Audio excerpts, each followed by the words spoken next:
క్రైస్తవ లోకమా, happy ash Wednesday. సర్వ మానవాళి పాప విమోచన క్రయధనంగా తన ప్రాణం అర్పించిన యేసుక్రీస్తు నామంలో మీకు శుభములు. నేటి మన టాపిక్ భస్మ బుధవారం. అంటే ఏంటి అనుకుంటున్నారా? లెంట్ డేస్కి ఆరంభ దినం. లెంట్ అనగా వసంతం లేక చిగురు అనే అర్థం. క్రిస్మస్ వల్ల ఈస్టర్ ఒకే తేదీని రాదు కదండి. మార్చి 21 తర్వాత పాస్కల్ పౌర్ణమి తర్వాత వచ్చే ఆదివారంను ఈస్టర్గా పరిగణిస్తారు. దీనికి 46 రోజుల ముందు వచ్చే బుధవారాన్ని భస్మ బుధవారం అంటారు. అసలు ఇది బైబిల్లో ఉందా అంటే లేదు.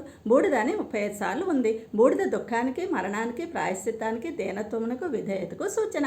దీనికి ఉదాహరణ చాలామందే ఉన్నారు. యేసయ్య కూడా మత్తయి సువార్తలో ఈ మాటను ప్రస్తావించారు. అయితే ఈ ఆచారం ఎలా వచ్చింది? 325 ఏడీలో కాన్స్టాంటైన్ చక్రవర్తి కాలంలో నైసియా సభలో యేసు మరణ పునరుద్ధాన దినములకు ముందు ప్రాయశ్చిత్తముగా 40 గంటలు ఆనక హోలీ వీక్లో 7 రోజులు తదుపరి 40 దినములు ప్రత్యేకించుకొని ప్రార్థించాలని తీర్మానించారు.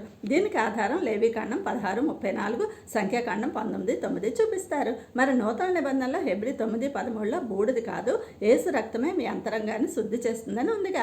మరి భస్మ బుధవారం సంగతి ఏంటి? ముందు సంవత్సరం మట్లాదివారం నాడు సిలువ ఆకారంలో చేసిన మట్టలను పట్టుకుని ఆలయం చుట్టూ తిరిగి వాటిని ఇంటికి తెస్తారు. ఎండిపోయిన వాటిని పెంతుకొస్తు నాడు కాల్చి బూడిద చేస్తారు. దానిని ఈ భస్మ బుధవారం నాడు ప్రీస్ట్ చేత కానీ స్వయంగా కానీ నొసటను సిలువ గుర్తుగా ధరిస్తారు. ఆదికాండం 3:19లోని నీవు మన్నే గనక తిరిగి మన్నైపోదు అనటకు సూచనగా. గనక యోవేలు 2:12 ప్రకారం ఈ 40 దినాలు పాక్షికంగా కానీ ఎలా వీలైతే అలా, మీ ఆరోగ్యం ఎలా సహకరిస్తే అలా ఉపవాసం ఉండి కన్నీరు విడుచుచు మనపూర్వకంగా దేవుని సన్నిధిలో గడుపుటకు ప్రతిష్ఠించుకున్నట శ్రేష్టం కదా.